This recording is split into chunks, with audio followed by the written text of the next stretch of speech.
Olá, começa agora o JR Entrevista. O Tribunal de Contas da União, TCU, é o órgão de controle externo do governo federal e auxilia, inclusive, o Congresso Nacional na missão de acompanhar a execução orçamentária e também financeira do país. E hoje a gente recebe aqui o presidente do TCU, ministro Bruno Dantas. Ministro, seja bem-vindo ao JR Entrevista. Um prazer tê-lo conosco. Olá, Clébio. Eu que agradeço o convite. Para mim é uma honra participar aqui do JR Entrevista e falar aos telespectadores da Rede Record. A honra é nossa, ministro. A gente sabe que o TCU está apurando, ministro, já há algum tempo, doações feitas pela Petrobras, principalmente durante o período eleitoral, agora no ano passado, em 2022. Que tipo de irregularidades o tribunal encontrou? Clébio, o TCU funciona da seguinte maneira. Por vezes, nós examinamos denúncias e representações que chegam ao nosso tribunal. Outras vezes, os auditores identificam indícios de irregularidades e propõem aos ministros o aprofundamento dessas investigações. Nesse caso da Petrobras, nós recebemos uma denúncia e estamos aprofundando ainda. É claro que existe aqui dois componentes. O primeiro é de ordem eleitoral, que não compete ao TCU. É da competência da Justiça Eleitoral avaliar qualquer doação, qualquer atribuição de benefícios que tenham eventualmente ferido a legislação eleitoral. No nosso caso, do TCU, o que nós verificamos é a legalidade e a compatibilidade dessas ações com a legislação e com a Constituição brasileira. Mas, nesse caso, nós ainda estamos numa fase incipiente, estamos avaliando ainda essas doações. O senhor chegou a afirmar que o tribunal deve analisar as contas do ex-presidente Jair Bolsonaro e que isso deve ocorrer até o início agora do próximo mês de junho. Já tem algo apurado até agora? Dá para falar um pouquinho sobre o que foi encontrado?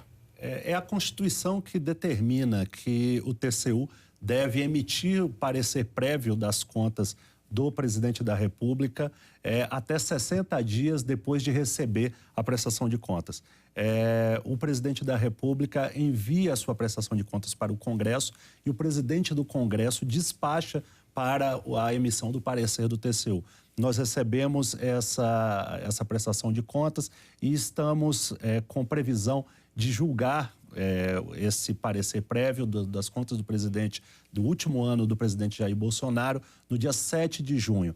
Existem, claro, alguns apontamentos que os auditores já identificaram. Agora, tudo isso está sendo dialogado entre a equipe de auditores, que faz análise técnica dessa prestação de contas, com a equipe do relator, que neste ano é o ministro Jorge Oliveira, que vai apreciar tudo e levar ao plenário com a sua proposta. Geralmente, essa prestação de contas do presidente da República conduz a uma de três situações. Ou uma aprovação total, ou uma aprovação com ressalvas, ou uma reprovação.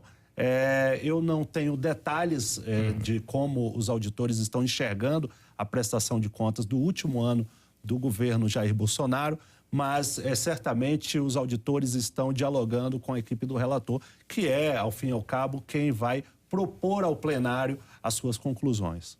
Isso é importante destacar, né, presidente, a quem nos acompanha, que se o TCU julgar as contas inapropriadas, inadequadas, em geral, isso pode levar à inelegibilidade do ex-presidente, por exemplo. Sim, veja que a Constituição Federal, ela dá ao TCU a competência não de julgar as contas do presidente da República, mas de emitir um parecer sobre as contas. Quem julga essas contas é o Congresso Nacional. Portanto, ainda que o TCU emita uma opinião contrária, por exemplo, pela rejeição das contas, isso depende do verdadeiro juízo. O TCU aqui atua como um perito. Quem julga as contas do presidente da República é o Congresso Nacional. Mas sim, você está correto. Caso haja, por alguma circunstância, uma recomendação de rejeição e o Congresso acolha e ele, no exercício da sua responsabilidade e competência constitucional, decidir julgar contrariamente às contas do presidente da República, aí sim ele fica inelegível. Ele não perde o mandato imediatamente, mas ele fica em curso na lei da ficha limpa, portanto, fica inelegível. Conversar um pouquinho sobre alguns presentes de presidentes e ex-presidentes que se tornaram realmente motivo de polêmica nos últimos tempos. Até porque em março o TCU determinou que o ex-presidente Jair Bolsonaro devolvesse aquele conjunto de joias oferecido pelo governo da Arábia Saudita, além de armas presenteadas ao ex-presidente pelos Emirados Árabes. Foram vários conjuntos de presentes dados aí.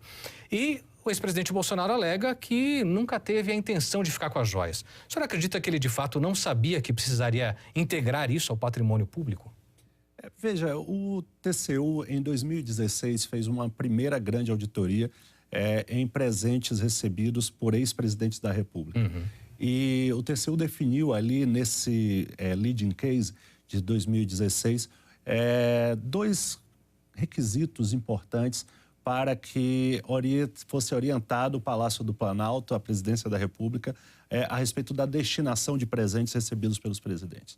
Em geral, a regra é que o presente recebido pela Presidência da República não pertence à pessoa do presidente, pertence à presidência, que é uma instituição brasileira, o Estado brasileiro que está recebendo um presente. Veja que quando, por exemplo, nos anos 60, o Brasil recebeu um Rolls Royce.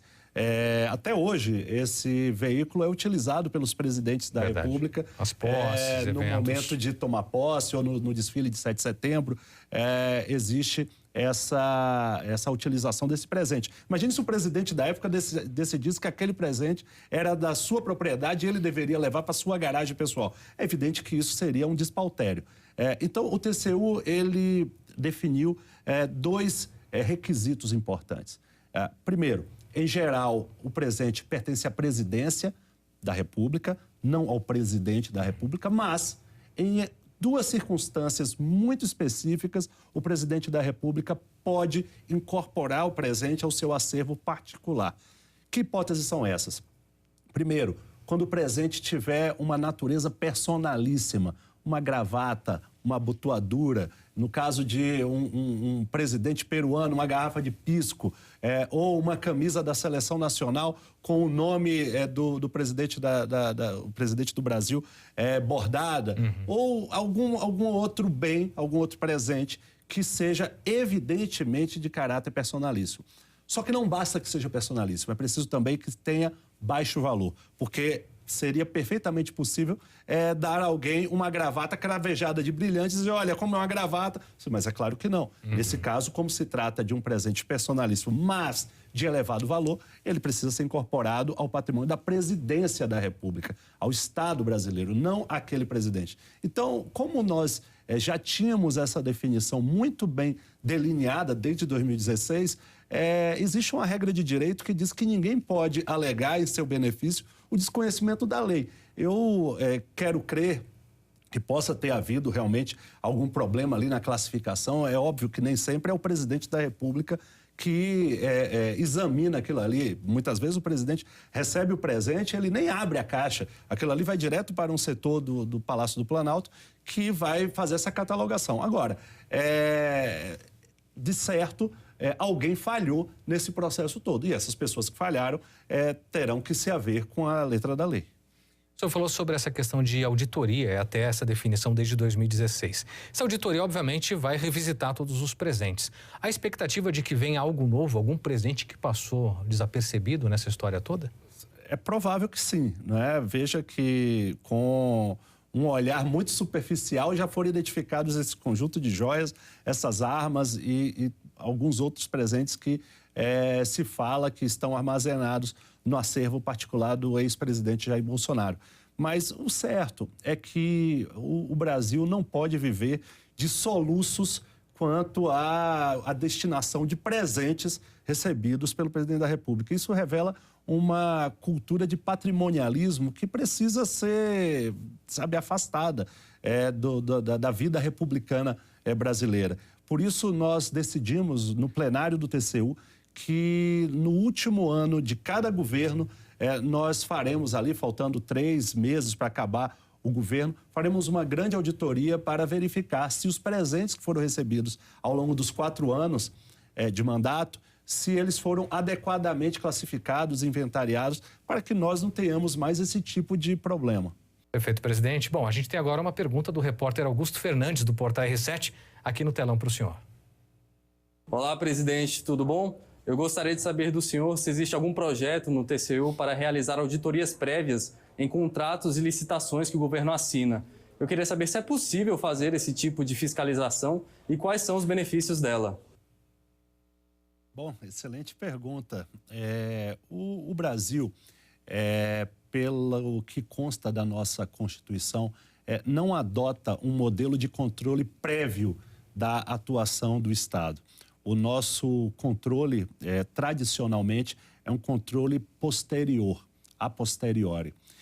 Isso significa que o tribunal audita aquilo que já foi praticado pelo governo federal, né? Ou por uma estatal, enfim. Claro que isso gera uma sensação ruim de que muitas vezes o tribunal está fazendo uma autópsia para saber de que aquele doente morreu, em vez de evitar a morte do paciente. E isso tem levado a alguma modificação na nossa forma de atuação. Durante muito tempo houve uma certa reserva dos gestores públicos e até da doutrina, de acadêmicos, em que o tribunal fizesse uma análise concomitante com a gestão pública. Hoje isso já mudou, porque há uma percepção de que quando o TCU examina antes, verifica quais são os erros e permite a correção para que a licitação já aconteça corretamente, para que o contrato já seja assinado corretamente, isso traz dois tipos de ganho. Primeiro, um ganho de tempo, e o segundo, dá mais segurança para o gestor de que ele não está cometendo nenhum equívoco. Isso tende a afastar um fenômeno que eu costumo chamar de apagão das canetas, que é quando o gestor, por medo de tomar uma decisão e ser considerado equivocado e depois ser responsabilizado lá na frente, ele simplesmente não toma decisão alguma e isso, claro, prejudica a população. O que nós temos feito é marchar desse controle a posteriori para uma outra etapa anterior em que o TCU faz um controle concomitante. Nós temos dialogado muito com o governo federal, e não é de agora, não é só neste governo, e temos tido bons resultados, porque os gestores têm visto com bons olhos essa participação concomitante. Assim, nós conseguimos apoiar a gestão pública e evitar que erros sejam cometidos. A Petrobras mudou na semana passada a política de preços, né? Em relação até à forma como se fazia da paridade internacional. Como é que o senhor avalia essa mudança? As empresas estatais servem para que o Estado, em alguns setores estratégicos da economia, ele promova uma intervenção para equilibrar o mercado. É isso que está escrito na nossa Constituição. Então, portanto, uma empresa estatal não é uma empresa qualquer que tem o lucro cego como o seu objetivo. Ele precisa, claro, dar lucro, mas ela precisa, por outro lado, atingir aos seus fins sociais, aos seus objetivos públicos. De modo que essa transformação da política de preço, se ela for feita de uma forma bem estruturada, sólida, que permita que a empresa, por um lado, tenha ganhos que permitam sustentar o crescimento da empresa, a distribuição de dividendos para os acionistas, mas que, por outro lado, permitam que ela cumpra a sua função social, isso é o ideal. Agora, o que não é o ideal é que se promova uma política de preço que onere exageradamente a Petrobras, porque ela tem acionistas privados, porque isso significaria fazer política pública com dinheiro dos acionistas. E nós sabemos que política pública deve ser feita com dinheiro do orçamento, não com dinheiro do acionista. É preciso ter um equilíbrio na formatação do preço, mas mantendo-se, claro, a saúde financeira da empresa. A gente tem nessa semana algo muito importante para o país que será votado no Congresso, na Câmara especificamente, o arcabouço fiscal. O senhor disse recentemente que ele atende às necessidades do país. Tem uma série de coisas que vão contra isso, né? Como fiscalizar, por exemplo, essa questão? O senhor proporia, por exemplo, a criação de algum órgão para fiscalizar? E como funcionaria esse órgão? Ótima pergunta. O arcabouço fiscal, né? Esse era o nome original, mas de tão feio ele foi rebatizado agora para regime fiscal sustentável. Esse é o novo nome com que o arcabouço foi batizado. Mas ele já nasceu da proposta do Ministério da Fazenda com um equilíbrio interessante, porque há uma meta de se zerar o déficit fiscal no primeiro ano, em 2024. Isso significa que o governo federal está prometendo à população brasileira, à sociedade e também, claro, aos seus credores, que não gastará mais do que arrecadará. Então, nós que tivemos aí sucessivos déficits nos últimos anos, existe uma promessa de que isso vai ser zerado e que o governo, para isso, se compromete com um esforço de economia bastante forte. Isso é positivo, porque isso faz com que, a médio prazo, a taxa de juros seja reduzida. Porque a taxa de juros nada mais é do que a remuneração do capital daqueles investidores que financiam a nossa dívida pública, né? Se nós não estamos conseguindo fechar as contas no final do ano, é preciso que alguém financie a nossa dívida. E esse alguém são, geralmente, grandes bancos, grandes fundos internacionais que compram títulos do governo brasileiro para, pensando, claro, no juro que vão receber ao longo do tempo.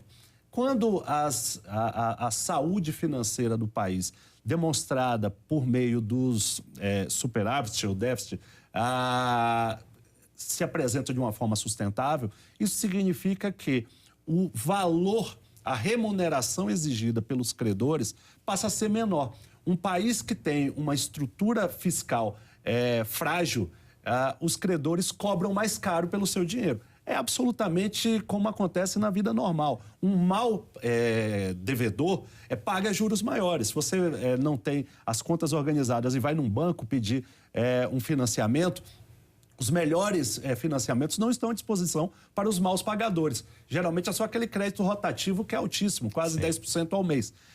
Então, as taxas de juros variam de acordo com a qualidade do devedor. E se o Brasil, através de uma expressão do seu poder político, que é o poder executivo e o poder legislativo, emitem ao mercado e à sociedade um sinal de que vão equilibrar as contas, aqueles credores que financiam a nossa dívida pública certamente vão cobrar juros menores. E o que eu acho é que nós precisamos ter uma regra fiscal bastante clara, que tenha flexibilidade para momentos de ajuste, mas, sobretudo, é preciso que haja governança fiscal.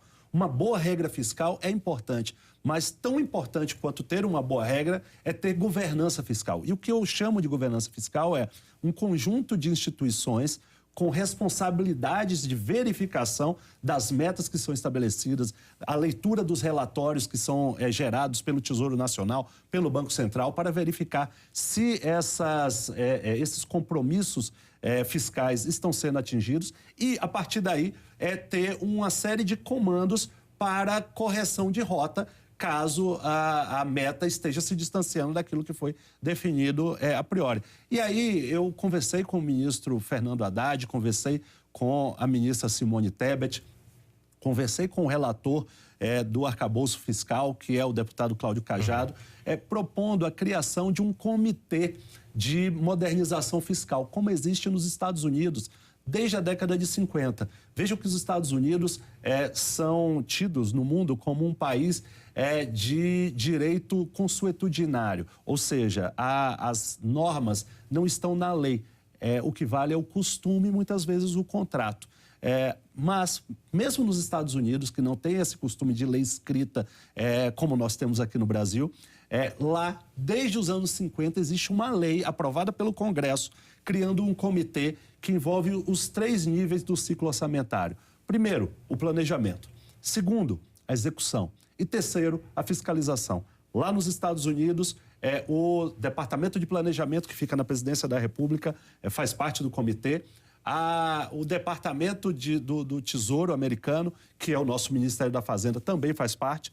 E também o GAO, que é o TCU americano. Então, o comitê tem esses 3 personagens. Aqui, a proposta que eu fiz ao ministro Fernando Haddad e à ministra Simone Tebet e ao deputado Cláudio Cajado foi também a criação de um comitê como esse que monitoraria todo o sistema fiscal brasileiro e aí, a partir dos diagnósticos que forem obtidos, recomendações poderiam ser emitidas. Então, participariam aqui o Ministério do Planejamento, o Ministério da Fazenda e o TCU. Perfeito, presidente. A gente já continua a nossa conversa. O JR Entrevista vai para um rápido intervalo. Na volta, a gente vai conversar aqui sobre o ministro Bruno Dantas ser um dos cotados para uma vaga no Supremo Tribunal Federal. A gente volta já. Estamos de volta com o JR Entrevista, hoje recebendo o presidente do Tribunal de Contas da União, Bruno Dantas. Ministro, a gente falou muito sobre o Congresso agora há pouco, a gente sabe que um outro assunto que vai ser debatido é o PL das fake news, no momento em que o Supremo Tribunal Federal, tantas instituições lutam contra a propagação de fake news. Na sua visão, qual a importância desse projeto, desse combate realmente às fake news e o senhor acha que as plataformas, que as big techs devem ser responsabilizadas de fato pelo conteúdo nelas postado ou publicado? Esse é um debate que não é exclusivamente brasileiro. Esse debate está sendo feito no mundo inteiro. A União Europeia aprovou uma regulação bastante rígida para responsabilizar as big techs. Os Estados Unidos estão discutindo, enfim, o mundo inteiro está observando essa questão, porque, infelizmente, o problema das fake news se revelou um ataque grave a instituições republicanas e à democracia no mundo inteiro. A desinformação, infelizmente, ela tem servido para abalar pilares importantes da democracia no mundo inteiro. Então, eu acho que, assim como no mundo todo, é importante que o Brasil tenha uma regulação sobre fake news. O Congresso Nacional certamente terá sabedoria para fazer as escolhas mais acertadas para a sociedade brasileira, mas eu tenho certeza, é preciso elevar a responsabilização das plataformas, das big techs, porque elas têm um discurso padrão de que elas, na verdade, não cuidam de conteúdo, elas apenas são instrumento para que as pessoas emitam a sua opinião. Só que isso é absolutamente falso, porque as big techs e as plataformas, as redes sociais, elas servem para alavancar as opiniões. E o algoritmo dessas big techs, muitas vezes, incentiva a leitura de uma determinada opinião. Portanto, essa responsabilidade precisa ser atribuída a quem manipula a divulgação da opinião das pessoas. A gente sabe que o senhor tem sido cotado para uma das vagas, né? Principalmente essa aberta recentemente pela aposentadoria do ministro Ricardo Lewandowski no Supremo. Como é que o senhor vê o seu nome sendo cogitado? E num outro aspecto, o Supremo tem sido acusado, de certa forma, de fazer um certo protagonismo, de legislar, de tomar à frente decisões que, na visão de alguns críticos, não caberiam ao tribunal. Como é que o senhor vê essa crítica? Primeiro, eu vejo com muita tranquilidade essa coisa do meu nome ser ventilado. Eu continuo fazendo o meu trabalho, como sempre fiz. Sou ministro do TCU já há quase 10 anos, presidente do tribunal há 5 meses apenas. E acho que, de certa forma, isso é um reconhecimento do trabalho que nós fizemos ao longo desse período e que estamos fazendo agora na presidência. Agora, eu sempre digo que quando se trabalha num tribunal, num órgão colegiado, não é possível sobressair virtudes individuais. O trabalho é sempre coletivo, então eu sou muito grato aos meus colegas ministros do TCU e também, claro, aos auditores que compõem a nossa casa, porque é graças a eles que o nosso trabalho vem sendo tão bem feito e, ao ser reconhecido, o meu nome chega a ser ventilado para uma vaga no Supremo, que definitivamente não é algo que eu fico com ideia fixa. Eu acho que as coisas acontecem no seu ritmo, no seu tempo. Portanto, isso não me impressiona e também não me tira a tranquilidade. E sobre a tua pergunta sobre um certo ativismo, um certo protagonismo do Supremo Tribunal Federal, isso é assim desde que o mundo é mundo. Né? Nos Estados Unidos existe esse debate, na Alemanha existe esse debate, na França existe esse debate, enfim. E aqui no Brasil não é diferente. Acho que houve um momento em que o Supremo precisou decidir algumas questões que estavam em uma situação de impasse no Congresso Nacional e fez isso olhando para a Constituição, dando concretude àquilo que a Constituição brasileira determina. Quando a Constituição dá direitos a minorias, certamente o Supremo Tribunal Federal tem uma competência aqui de analisar quando direitos das minorias estão sendo feridos, direitos fundamentais das minorias estão sendo feridos por uma omissão legislativa.